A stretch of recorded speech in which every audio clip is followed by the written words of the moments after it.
everybody, welcome back to the Gym Lounge Happy Hour. I'm Red, this is Noah, and before we get too deep into this, why don't we tackle our AC situation? I texted the landlord and asked for an update. He confidently responded, said a couple weeks. He should What's a couple weeks mean, you think? In that world, I don't know. We talked to our buddy, and he said that they're struggling to get AC units months in advance. So we're talking about we got to rent a unit to make up for that. And keep in mind, this landlord owns a heating and cooling company. Right next door. We share a wall with them. Share a wall. Yeah, so that's kind of frustrating, but we gotta make a move because last summer there were some days in here that it was brutal. I know there's plenty of other gyms that do this type of setup and Right. everything. I was talking to one of my best friends, and he works out at a CrossFit gym or near us in Rockford, and they don't do AC either. And I'm like, it's insane. And CrossFit too, that's like next level of no AC. Like that's a lot of, and I don't know. We got some people that were switching into HIIT workouts and stuff, and that's gonna be a little bit rough if there's no AC in here. Sure. Well, lucky he loves this one. He does. He's crazy. He's the one that always opens the door when we should be open. Yeah, when we're trying to keep the cold air in, he just lets it out. Yes. I don't know if we mentioned last week either. Too, I drove up and I noticed there's like 4 AC units on our roof, and there's 5 units here. Guess which unit doesn't have one? Unbelievable. Yeah, and I don't know if we mentioned this last time either, but the landlord came in and looked around to see if there was one. He didn't even know. He didn't even know we didn't have one. Yeah. And then he took before he double checked to see if we had one. He took the only unit we had out of the wall and bricked that bad boy up. Great time. But I was thinking this week, really today I think it was, it came to mind. We had an issue getting heat here too. We took over in January, and we ran into an issue where it took us a while to get the heat set up. Yeah. The previous owner wasn't running heat in here, so it took us a little while to get it started. And we thought it'd be a simple, switch over the account and get it going. And this was middle to the end of December, I think, is when we were looking into this and trying to get it started. And we went to go set it up, and it was we needed our LLC before we could get it started. Yeah, we needed all that set up, and they needed proof of it and everything. And I'm like, and we just submitted our LLC paperwork at the point. So that's what it was. We needed LLC, and then we needed the EIN, and then we could get gas to get our heat going. And we submitted the LLC probably like 3 or 4 days before you messaged the gas company to try to get the gas turned on, I think. So we'd submitted that, and I don't remember the range of time it was supposed to take, but they took the most time. However long was the most. It was like 1 to 3 weeks or something, and they took 3 weeks. Absolutely. And then on top of that, when we went to go get our EIN number, which if you've done an EIN, it's pretty simple to do. You go online, they give it to you instantly. It's real easy, no problem. Don't pay people to do this stuff. Yeah, some people do that. Don't do that. No, that's a scam. But you go online, straight to the IRS's website, you get an EIN number, enter all your LLC information, or if you're a sole proprietor, enter that info too. But enter your info, they give it to you immediately. Our thing got approved, and the IRS's online website was having 3 or 4 days of maintenance. I can't remember which one it was. Yeah. They had 3 or 4 days of online maintenance, no EINs, unless you submitted it by fax. Like, you know what? Let's do it by fax. But I looked up the fax stuff, and it's like, you know what? It could take I think it was 4 to 6 days. And the online thing was going to be down for 3 days, I think. Or no. So I think it was the EIN, the fax could have taken 2 to 6 days, and their online system was going to be down 4 days. And we're like, you know what? Let's fax it. let's take the chance. It might be faster. There's no way. It was right around Christmas. We're like, there's no way. And no one's starting businesses and getting EIN numbers right now.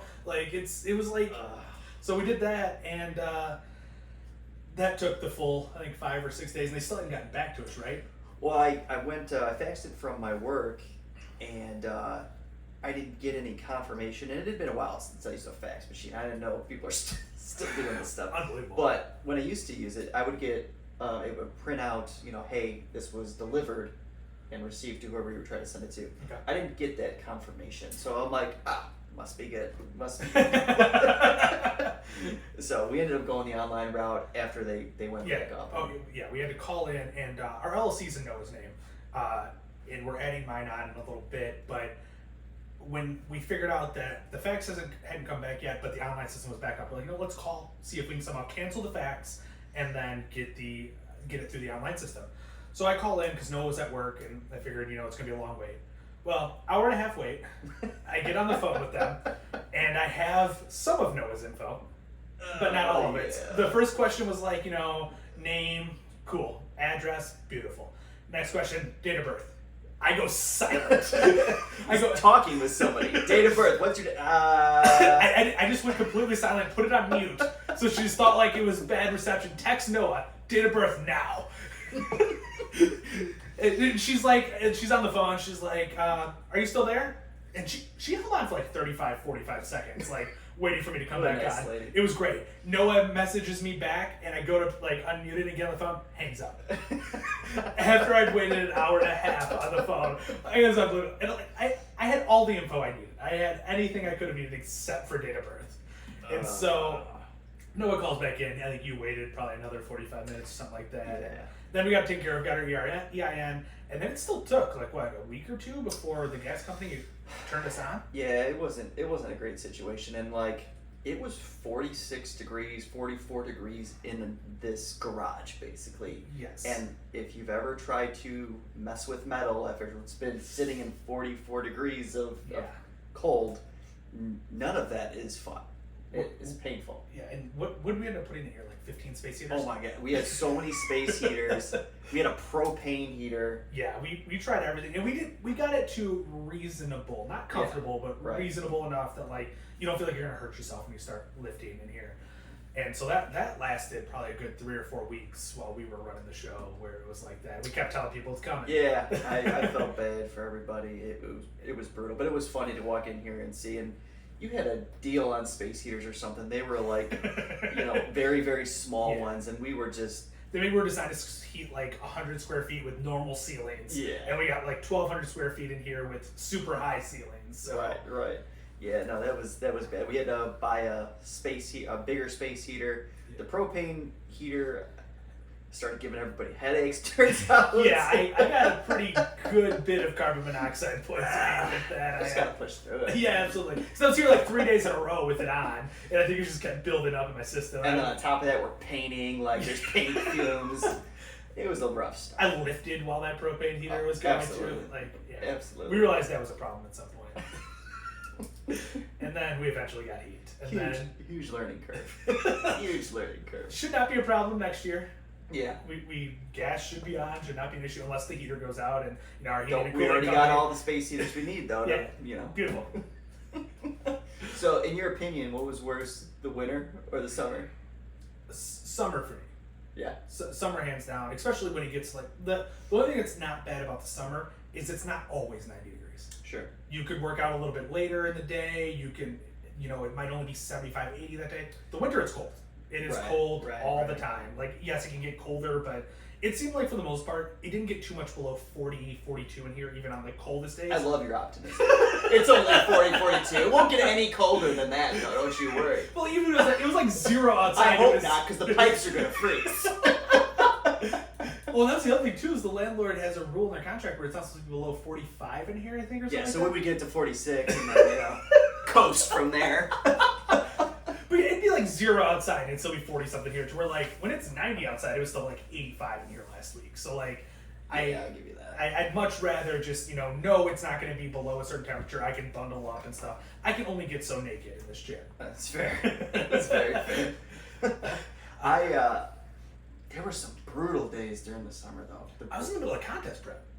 Last summer. That's bad. Setting up all the equipment and all this stuff. It was bad last summer. I just remember you came and lifted before me the one day, and we're talking about how hot it was, and then I get there, and I'm warming up, right? And I ended up sending him a video, and it was a gray T-shirt, and I just started sweating, just through my warm up, and I sent him a video talking about, God, I can't believe Red, you said it was so hot in here. It's really not that bad, and there's just pouring off of my face in this video, and I'm like, it's really not that bad lifting in here. And then at the end of it I go, all right, I'm done with my warm-up, I better start lifting. And it's just I was already just completely soaked. It was brutal. It it's- was, and then the humidity or something. The plates were sweating. The plates were all wet. Yeah, there was a couple. I was doing stones one day like that last year where the plates were. It was so hot that the stones were soaking wet.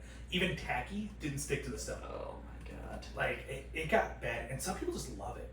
I know. I don't. And it's those people that think like if I'm not sweating, I'm not working, and I'm not one of those people. I'm good on that too. I used to like before when I would come here, like I would have 45-minute to an hour lifts, no more than that. Wouldn't sweat a drop, Yeah. but I felt like I got a ton done. Sure. I do not need to sweat to feel like I get stuff done. No. I don't get me wrong. Every now and then I like a good sweat, but No, for sure. Like it does make me feel like I've done more if I'm sweating my ass off, especially if it's a cardio day. If it's a cardio day, I'm like, you know what? I sweated my ass off. I, got something out of it. sure. Sure.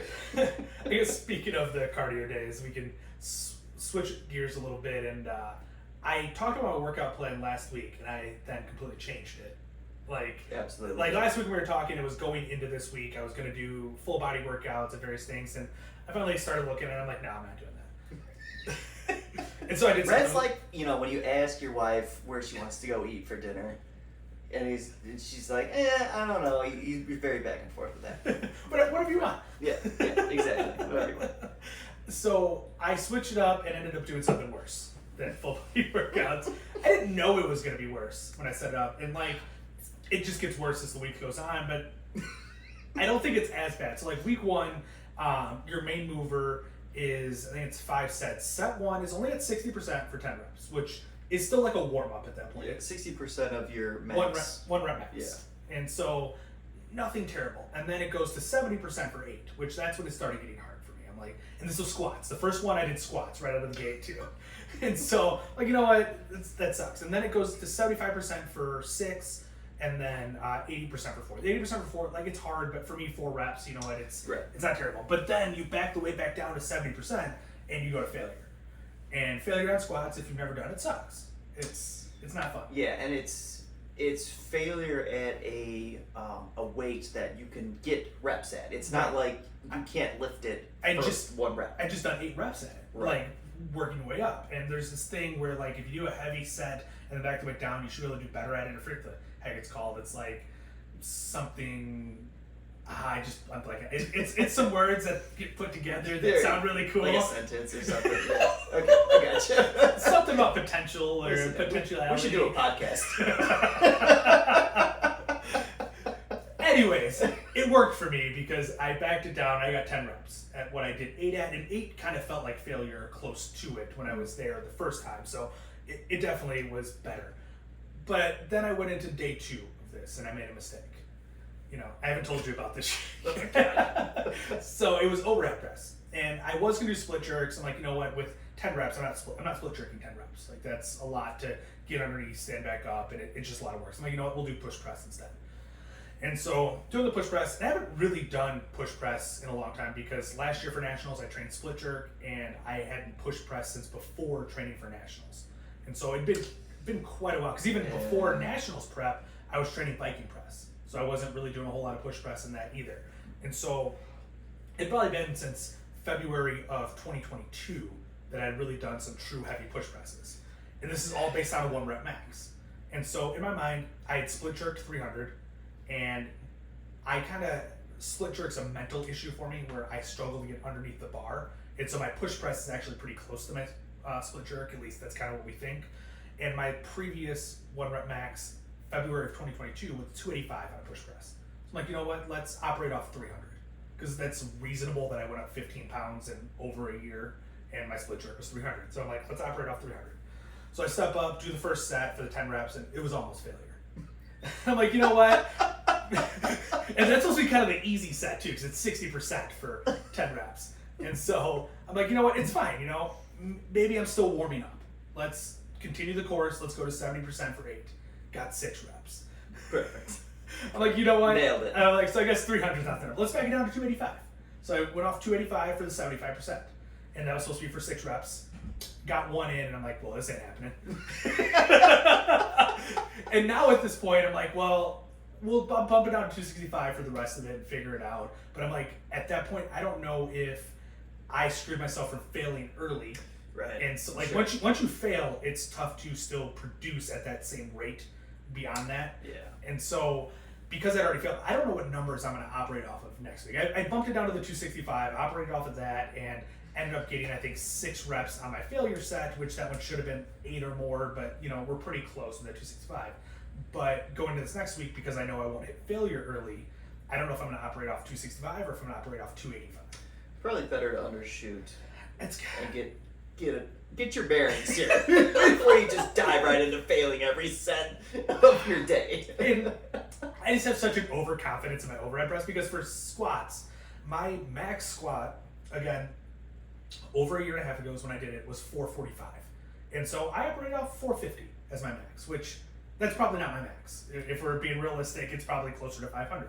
But I'm like... You did something for reps at 405 recently, didn't you? So you should have...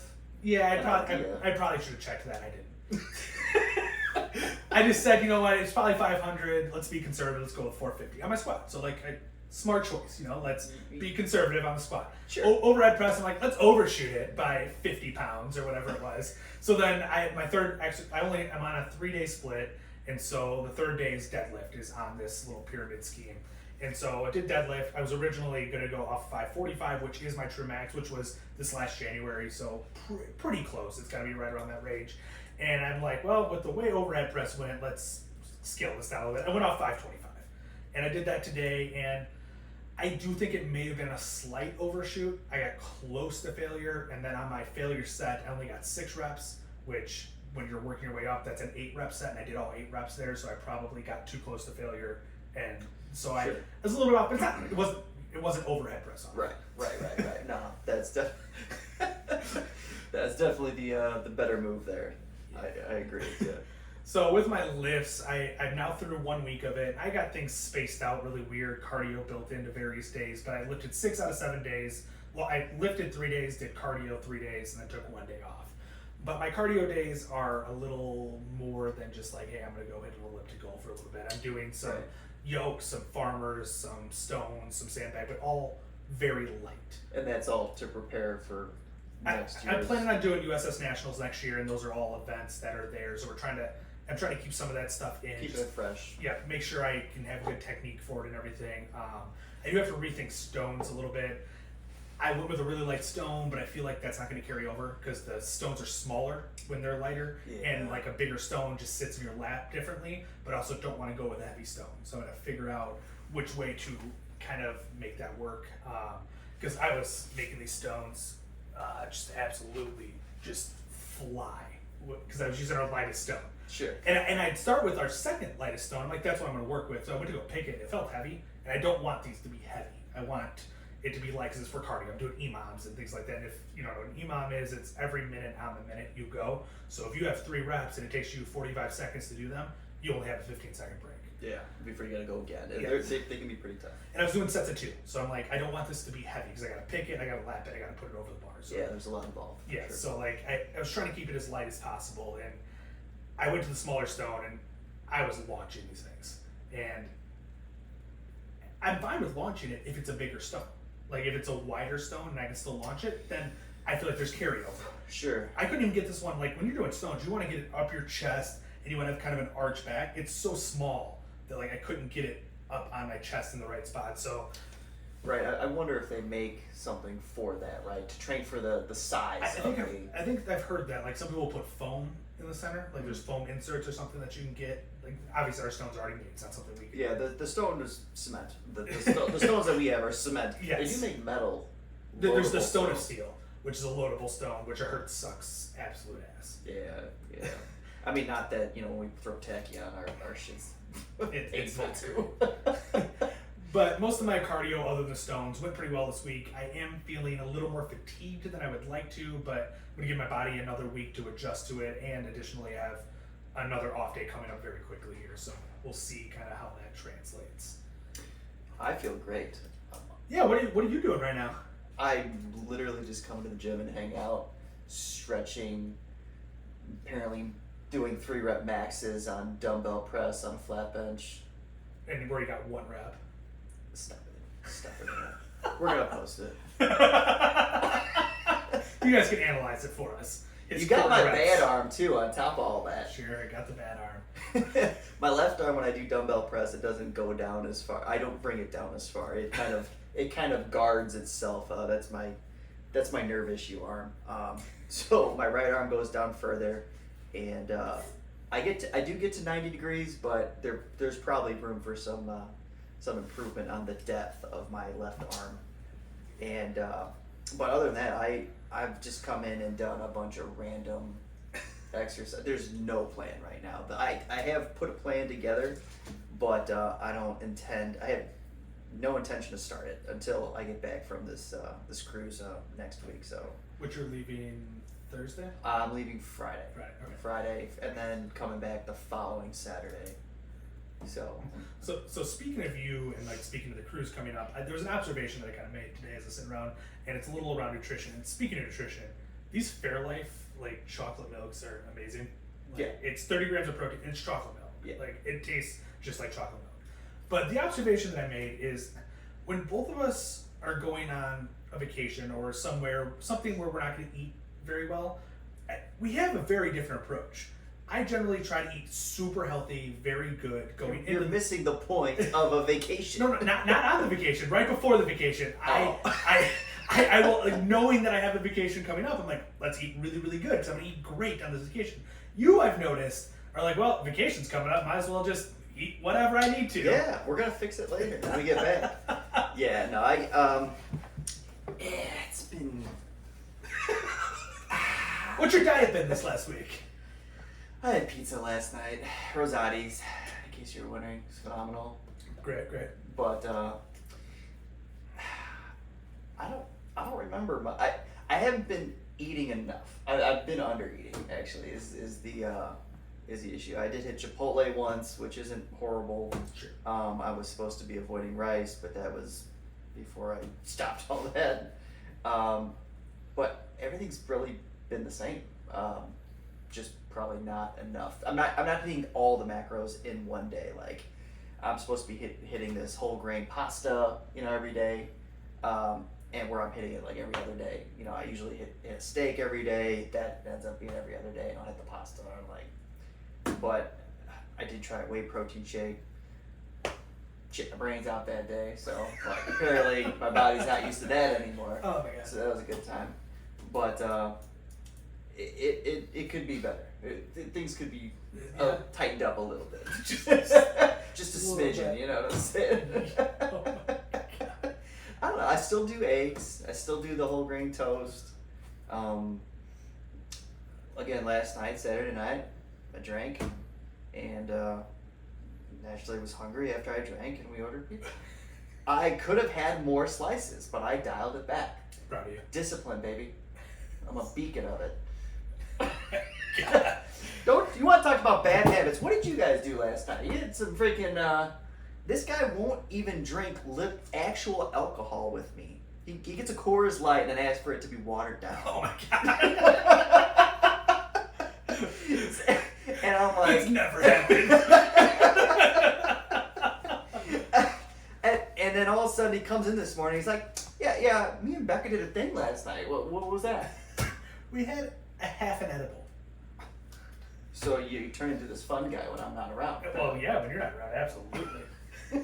How was that? Not great.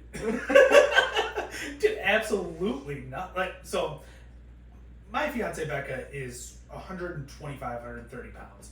I'm 230 pounds. And for both of us, first time doing edibles, I've had weed before, but smoked it. So I'm like, I've heard the horror stories of edibles. Noah's got a couple. Yeah. So For another day. I'm like, I don't want to overdo it. So I just kind of look up what a general guideline of how much you should do is. And it said, 5 milligrams for your first time is pretty good. These are 10 milligram gummies. So I'm like, split it in half. We each have 5 milligrams. And so Becca had her 5, I had my 5. She got nothing out of it. I got a little, like a buzz to a certain extent of. And what was weird about it is it wasn't the same way I remember high being. It was closer to being drunk. Yeah, Which kids are weird these days. it threw me off. So we're gonna try again at night to 10 milligrams. At least get something. I was surprised though. So everyone talks about how expensive weed is in Illinois and stuff, and it was $20 for 10 gummies.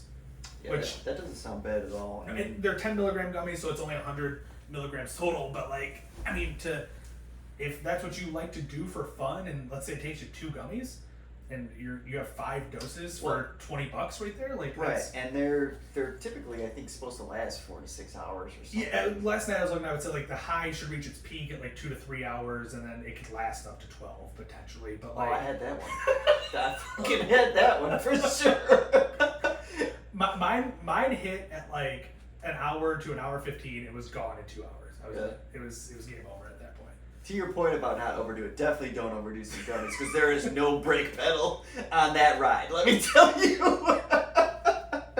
You start calling your friends, be like, "Dude, I think I got a bad batch, man. I can't remember how to breathe. What's going on?" Oh my god! But in my research, I did find that like what they consider a microdose is like 1 to 2.5 milligrams, and with that, it could actually like lower anxiety, help with pain, and potentially help with not being as hungry and things like that. Which, you know, to a certain extent, if you have a job where you're able to microdose, that may be beneficial for a ton of people.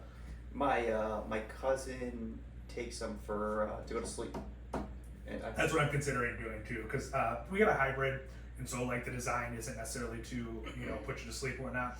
But I am looking at getting, I think it's indica that will put you to sleep or at least make you more tired. My sleep's been shit for, I would say, a good 2 to 3 months now.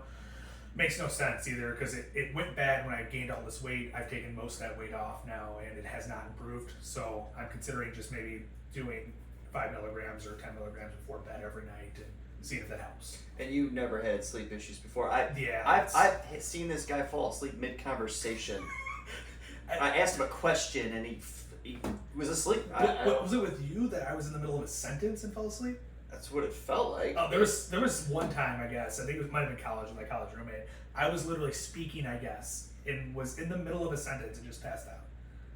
Jesus So sleep has never been an issue for me, and it's still not an issue to fall asleep. I fall asleep just fine, it's not a problem. It's the staying asleep, and to a certain extent, I don't even notice it, but I do have a sleep tracker, and there was a period of time going into the Nationals prep, which was last October, where I was getting mostly 90 to 95-ish% sleep every night based on the sleep tracker. Last night I had 59% sleep. Wow. Yeah, and that's lower than what it typically has been, even when it's been bad. When it's been bad, when I was way overweight, it was 65 to about 75% most nights, and then lately it's been closer to about 80, 82% at the top end. Was yesterday when you woke up late to have your Celsius? Woke up late, damn it. Ooh. You got your Celsius in late. Did I? So, fun facts about caffeine.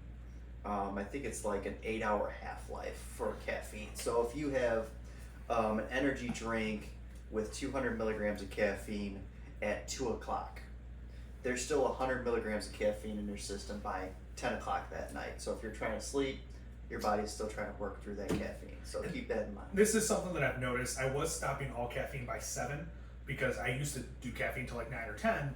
And I didn't have much of an effect. Like, it never really seemed to be much of an issue for me. But then I started noticing issues. So I'm like, all right, let's back it down to 7. Because I go to bed about midnight. So like, you know what? 7 should be good. And now I'm trying to dial that back to like 5 o'clock, which is 5:30. We're almost done. Just about finished the Celsius. So I tried to dial it back to 5, and that does seem to be helping. That's good. To a certain extent.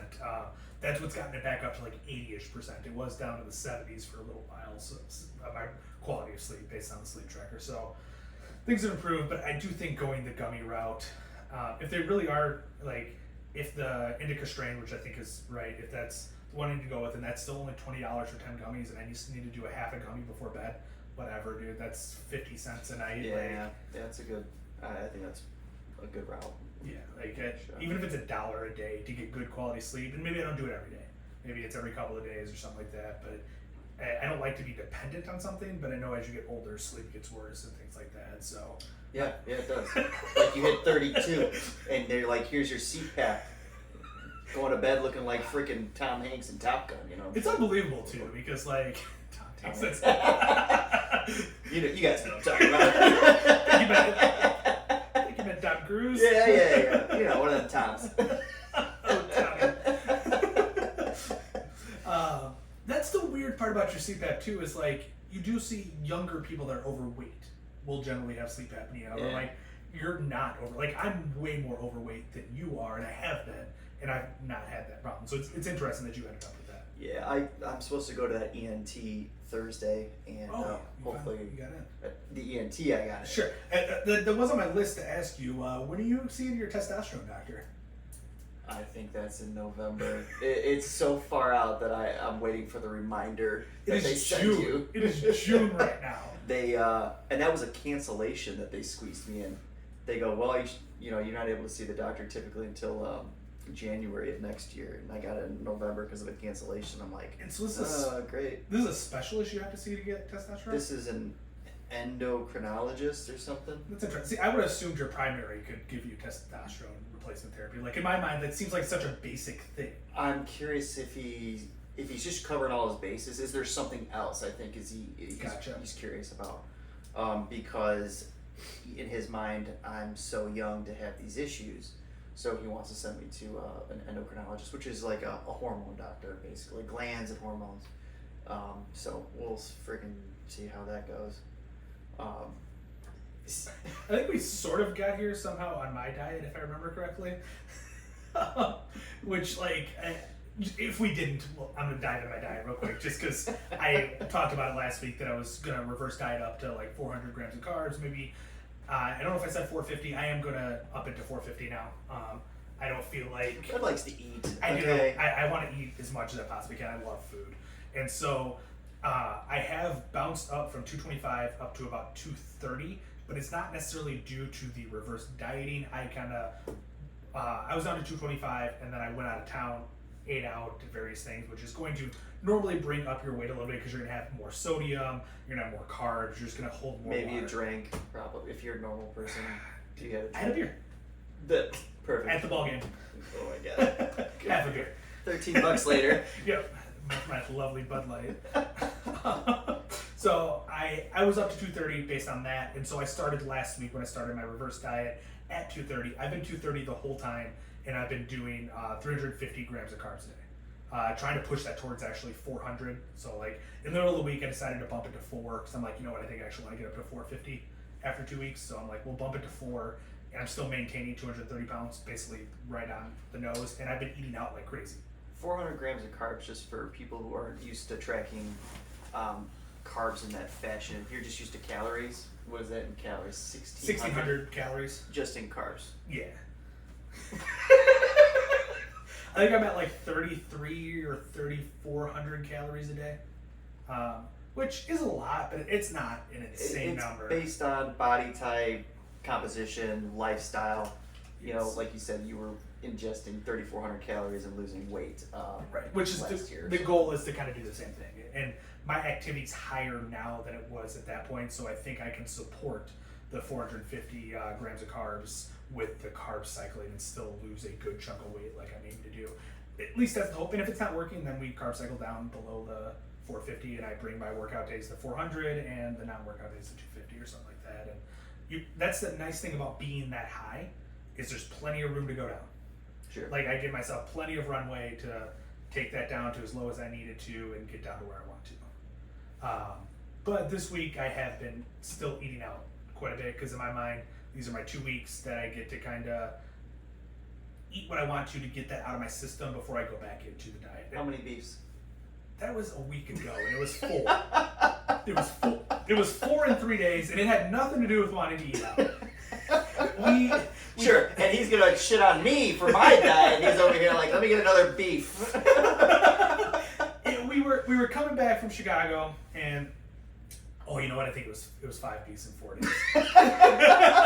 If we're being accurate, I had a beef in Chicago, and it was terrible. It was not good at all. And so I messaged. I used to drive Uber and Lyft, so I messaged in the group chat with a bunch of Uber and Lyft drivers that work downtown Chicago, and I'm like, hey, where's the best beef in Gold Coast? Because that's where we're staying. And they basically said there's not really any good place in Gold Coast.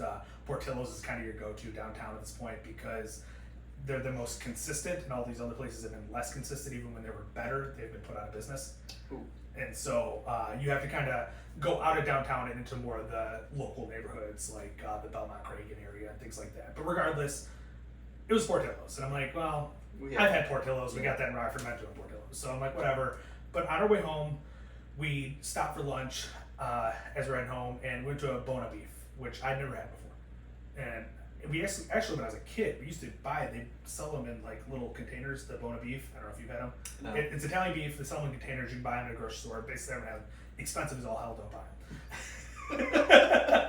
them. I think it's like for like a 10 pounds of meat, it's like $40, like 10 pounds of Italian beef, and I think that includes the juices. And I'm like, I can't get on board with this. Like, I just can't do it. But we went to the store itself, like, and had Italian. It's like a Portillo's essentially. I thought it was great. I thought it was really good. My fiance's like, no, it's not as good as Portillo's. I'm like, you're crazy. Like, this tastes great. So next day, I'm like, well, we might as well have Portillo's. Compare the two.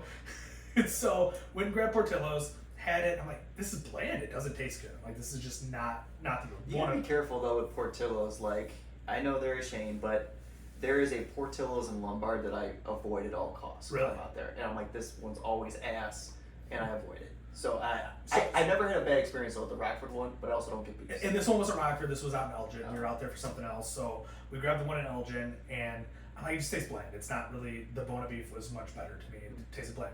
And my fiance's messaging her friend. He's like, well, did he have the giardiniera on it? And I'm like, no, because I don't like vegetables. And he's like, well, you got to have it with the giardiniera. I'm like, oh my God. So the next day, we go to the Rockford Portillo's. Jesus. I get a beef with the giardiniera. And giardiniera is weird. It's got celery, carrots, and like jalapenos in it. You're talking to somebody who grew up on chicken nuggets and corn his whole life. So. Right. So I throw that on there. I taste it. It was better. I will 100% say it was better, but I don't Did really you try it without the giardiniera first? Not in Rockford, I didn't. Okay. But actually, I technically did afterwards. I ended up wiping off most of the giardiniera because it's not, that's not the move for me. In the body started having a reaction to did. vegetables. And it's like, celery, what is this? And so, and like on top of that, the Bona Beef, I didn't have to put giardiniera on there, so why should I add this other one if I'm comparing them to a certain extent? Right. But I was, satisfying what her friend had to say. And so I had that one. Bona Beef was still better. And then went out with Noah and a few friends and had Italian beef on the menu. So that night, the same night after the Portillo's. And so at just like a local bar, like, yes. I'm like, I gotta compare it. So and that one was good, better than Portillo's, not as good as the Bona Beef. And so then the next day, we had a local Tom and Jerry's here, and they have pretty good sized beefs, like they're big. I think this is 6, dude. I think I forgot about the Tom and Jerry's. I just had 4. No, you had 6. It was 6 in 5 days. So we go to the Tom and Jerry's, get the beef there, no giardiniera, because let's be real, it was trash at the other place. We're not gonna do it again. So learn from your mistakes. Absolutely. But I did get their cheese fries, and make sure plenty of cheese on the. Oh, here's the crazy part too. I always get cheese on my beefs because I just feel like you need it. I normally get them dipped, and so the first one that I had in Chicago that I thought wasn't good, asked for cheese on it. Just a slice of like American cheese, like a Kraft single. Like, what is this? Like that. The beef wasn't good. They barely dipped it, and then they threw American cheese on there, and I'm like a Kraft single, like we're talking plastic cheese, basically. I'm like, this was not the move. So like that made it even worse. So got the one at Tom and Jerry's. On their menu, they didn't really say whether you can have it dipped or whether you can have extra sauce or whatever it was, and like, social anxiety, didn't want to ask them to have it dipped and then be like, what the fuck is that? So didn't ask to have it dipped, but they just stupid. But yeah, we got you. But they had a whole thing of au jus on the side, so I got that, poured it all over. It is essentially dipped. It was a good beef. Still not good as the Bona Beef, though. So if you haven't had Bona Beef, I would jump on that. It actually has flavor. So if you guys need a nutrition advice, here we are. I guess circling back to my diet. But I've been maintaining the 230. I'm pretty happy. I would like to be back down to the 225. That's kind of the goal, was at the end of this 2 weeks to be back down to 225. And I'm going to clean up the diet a little more this week, but I'm still not going to. I want to eat the stuff that I want, so it's out of my system. It's kind of those things where if I have it, then I'm going to be able to, go without it for a period of time. And that's sure. That's kind of the route I'm going, but I'm going to try to clean it up this week, so maybe we drop below that 230 a little bit, but I'm also bumping the carbs to 450, so if I stay at the 230, I'm not going to be surprised. But maintaining is kind of the goal when you're reverse dieting. Like the goal is to not add weight. If you can keep pumping up the carbs without adding weight, you're in a good spot. Oh, and that reminds me, last night we talked about last week how I do a whole row of Oreos, to get my fats and carbs. Yeah. Yeah. So during the day yesterday, like I knew I was gonna have an edible at night. We were gonna try that. I'm like, you know what if I get the munchies? Let's not eat a lot during the day. I'll eat more at night just to kind of make up for it. So I made sure I got my protein early because I figured if I'm gonna get the munchies, it's gonna I'm not be making a steak. Yeah, absolutely, for sure. funny. Okay. Oh Jesus. All right, go on. So I made sure I got my protein and stuff in for the most part. I still had the protein left to eat, but it was mostly carbs and fat that I left. I made sure I kept the fat super low throughout the day because I figure if I'm gonna get the munchies, it's gonna be shit food. So didn't really get the munchies, and Becca didn't have any reaction to it. She needs to get more protein in. I need a little bit more, so make a steak. After the steak, though, I still had a lot more fat that I needed to get in a little bit of carbs. So went and had 5 Chips Ahoy cookies. Which ones do you think are the better Chips Ahoy, Noah? The fucking originals. The originals. Obviously. The red chewies are the best. That's not true. Well, since I wasn't planning on having cookies, the only ones we had in the house were what Becca had, which she's a big original fan. Good. She's a sane person. These were the Hershey's original, though, so I think it had more chocolate in them. Oh. Which I did discover last night, but I only had 5 cookies. Which, for me, I feel like is... Sure, when you go from a whole roll of Oreos to 5 cookies, yes, Yeah. you're doing a great job with your self-discipline. And I had it with 8 ounces of milk. 1%, thank you very much. No, I think I've bumped up to 2% now because I need extra fat, but that's besides the point. I had it with my 8 ounces of milk, and I actually did enjoy these cookies. Goddamn right you did. And Absolutely. they did taste better than the last time I had the red package, so I may be converting. It's unbelievable. Yeah. Good job. Nicely done, Becca. Well, it was either that or these stupid chocolate raspberry Milanos that she bought. What's a raspberry cookie? Nobody. That's, Nobody in their mind. Yeah, that's swing and a miss on that one. She loves them, and I'm like, that's dumb. Mm-mm. I had, I'm a big goldfish fan. They dry out my mouth. Yeah, probably not the best thing, after you had an edible, but Yeah. my buddies got me Doritos when I was trying to get past this panicky stage of my edibles Sure. situation, and I chewed these Doritos, could not physically swallow. It was like I had never swallowed anything in my life. I spit them out in the garbage. I literally couldn't swallow them. Wow. Yeah. That's intense. Yeah, no, that's a dream. And I actually had a forethought last night too of like, hey, might have the munchies when I went and bought food. I didn't grab tortilla chips. I grabbed bean chips instead of tortilla chips. So like went healthy on that side and salsa. Very good. And I did you eat any of it? I did actually. Oh, okay. I had 3 servings of the chips and probably half the jar of salsa. And I didn't track the salsa. I probably should have. But what's in salsa really? Like it's vegetables that don't really count for anything. So I don't know why I like salsa. And I'll eat the chunky salsa too, which makes no sense. Yeah, you're a weird bird. If I don't like vegetables. You're a strange bird for sure. Bean chips are pretty good though. Really? Yeah, they're the beanitos. If you can't say bonitos without putting your hands like that. That's freaking great. That's freaking great. I'm gonna finish those tonight. Absolutely. So my buddy has gotten into edibles, because he's having issues drinking alcohol like an adult. So, whatever, he does edibles, and you know what? You smoke a little weed, you take an edible. There's no hangover. Yes, if you continue to eat junk food, that's not going to be great. Be a problem. But no hangover, man. You get 32 years old, and these hangovers are getting brutal. I'm going to Vegas, and I'm literally considering every time I go now to get an IV as soon as I get there to start the trip, and then as needed throughout the trip. I've never had a hangover. That's because you don't drink. I've played lava. He did get drunk one time and played the floor is lava in his dorm by himself. Nobody else was even playing.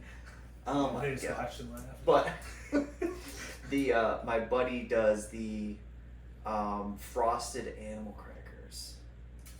Those are good. Oh my god, those are just so good. I like doing the frosted animal crackers in Dunkaroos dip. I don't know if you guys have ever had it, but it's delicious. I brought it to the New Year's Eve thing. Oh, yeah, that was good. It was really good. It's super simple too. It's like pudding mix, yogurt, and Cool Whip, I think, or something like that. Yeah, that was. You guys showed up with a half gallon of what I thought was just Cool Whip, and I'm like, okay, this is the heaviest Cool Whip I've ever fucking handled, but whatever. And yeah, that dip was pretty freaking phenomenal. And you apparently can turn them into, I guess, Drunkaroos. You can add vodka to it or something like that. I can get down with it. Of course you can. If you haven't figured out, I'm the alcoholic of this group. Unbelievable. Yeah, you know, when I go on a cruise, and I usually have vodka waters from the time I wake up to the time I pass out. So we're gonna try to be better this time, hopefully. Sure you will. I didn't get the drink package, so why? Because I was. What's that cost? $70 a day per person. And then what do drinks cost on the cruise if you're just buying them? I didn't. You've never done it? No, because it was a part of the drink package. But you gotta imagine it's probably $10 a drink. Sure. When me and my buddy went, we had 120 drinks over the course of 3-4 days. A piece? It was awesome. We went through it with 3 handles in 4 days. 30 a day? Yeah. It was awesome. Are these like incredibly just like They're watered down fruity drinks, or there's a chance that they watered down the alcohol. I would imagine, just to save costs. But the one day we docked in Cozumel and then paid $60 to do this all inclusive beach thing, and that alcohol, we stumbled back to the boat. We were the last 2 people on getting back on this ship. Like, they would have left us. But yeah, it was a lot of alcohol going around. So I mean, the 120 drinks, if they're watered down, you know, that probably makes a difference. But I'm sure it makes that's still a lot in 4 days. yeah, when we do the math, I think it was like 3 handles between the 2 of us, and And so you even back that down and say like they charge a reasonable-ish price, like $7 for a drink. Then you only gotta have 10 in a day to make up the $70. So I mean, like, it almost seems like a no-brainer. And is there packages for just like normal drinks, or is that included? There's a beverage pop or beverage package. Sure. That I don't remember what that was. It was obviously wasn't $7 a person a day. Is that a no-brainer to do on a? I've never been on a cruise. Is that kind of? If you like pop and so, what comes with the cruise is, you know, your 7 days on the cruise. That comes with breakfast, lunch, and dinner at this like cafeteria, which comes with your drinks and beverages. Okay. But if you want a beverage by the pool, then you got to pay for it. Got it. Okay. So I highly recommend, you know, people trying to cruise. It's pretty fun. If you do the alcohol package, do you get regular drinks with it too? Like if I wanted a pop? I don't know. I didn't try to order pop. I had Did no you order intention. water at least? With vodka in it, Oh, yes. Well, my buddy was pretty smart that I went with. He bought us like 48 waters for the room, which was canned water, by the way. Weirdest thing I've ever had in my Was life. it liquid death? No, it was some Italian water. Canned water's weird, and that like. So Well, yeah, I'm hungover trying to slam water out of a can. my God. It's fucking brutal. That kind of reminds me of if you go to Disney, you can sneak alcohol into the parks by putting it in a water bottle. We promote all the good habits on this podcast. And so you put it in a water bottle, and then you have the water bottle sitting around your room. Ooh. Yeah.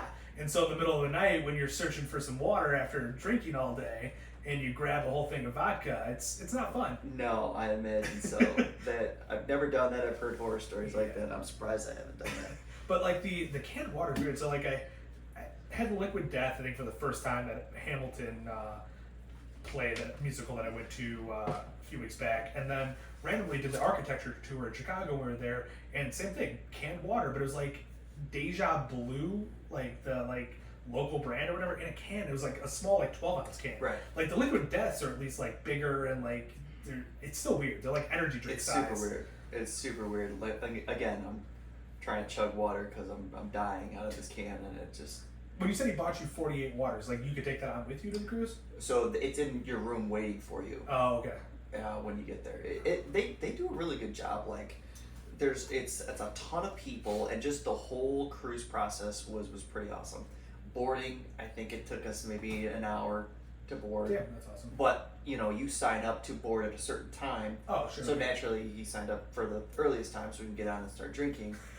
You couldn't just drink at the hotel before. We could have done that, I suppose, but I guess that's a responsible thing. Get on, make sure you right. get on, and then get our money's worth because we already paid for yeah, that that's alcohol. fair. Yeah, don't pay for it somewhere else. No, I don't want to pay for it, guys. So no, we got on. You go through security check-in, and then all your bags are like waiting for you at your room. You don't bring your bags to your room. The cruise ship employees do that for you, and it was, I don't know, it was very seamless compared to Disney's like. the same way. You don't gotta take your bags with you. Really? They take them off the airplane, take them straight into your. If you're staying at a Disney resort, they take them from the airplane to the resort for you. I don't understand, like, walking through O'Hare Airport and then just the instructions or the directions on the signs. It's the worst. It's the Sure. fucking worst. Sure. But I don't know. It's just everything seems like a pain. And then I did this cruise, and then you're talking about Disney. It can be easy and Yes. seamless. So I don't know why. So many places make it difficult. It's insane. And like you always hear about these people losing luggage and stuff. And like luckily I've never had that happen. But like, how the fuck does that happen? I have no idea. It's all scanned and stuff. Like, aren't they scanning it every time they put it somewhere? I don't. Probably not Southwest Airlines. 'Cause they're still writing shit down like pen and paper. It's so bad. I mean. There goes our Southwest sponsorship. And here goes our Alaska Air sponsorship too, because we took them to Reno, and that was just a total shit show in itself as well. That was went to Reno for bowling for nationals, and we were late leaving Chicago due to Alaska Air's fault, and then we only had a 30-minute layover in Seattle, so we missed that. And then they rebooked us for something 20 minutes later, and I'm like, I'm hungry. I'm starting to get hungover. Let's go get some food quick. We're 120 feet from our terminal, and we've got 15 minutes. We've got 10 minutes, and I'm like looking at the time, looking at the door. We get our food because it's taking a little longer to get back there. She's literally closing the door as we pulled up, and she's like, "Are you on this flight?" And we're like, "Yeah." She goes, "You were. Now you're not." And my buddy's like, "Well, we still have 10 minutes." And for anybody who doesn't know, they close the door 10 to 15 minutes before departure. The departure time's in theory when you're getting into the air, right? I believe so. Yeah. So they got their checks they gotta do and everything. Yeah. I guess I've never been that late for a flight before, and it never occurred to me that they would close that. I'm surprised you've never been that late. You'd think you'd always be at the bar, run into your gate. I'm responsible, and I get there early enough to have as many drinks as I please. So. Got it. Good enough. We missed 2 flights in one trip going to Reno, and almost missed flights coming home. That one wasn't our fault either, though. So we have a better record than Alaska Air. I'm just putting it that way. Aren't you guys both 0-1 or missed one? I don't know what your record is, but didn't you both miss one? I'm gonna count the one coming home as we missed it, even though we made it. They were super late. They also wanted to send our bags to Portland and then send it to Reno, or they sent our bags straight from Seattle to Reno, and they wanted to send us to Portland and then to Reno. Luckily, that was the flight we missed, and they just ended up sending us straight to Reno. I'm like, With the bags. With the bags. But yeah, I mean, they got it. If I wasn't there with my bags, they probably would have been lost. Thank you, Alaska Air. So I gotta hold their hand. I gotta do everything.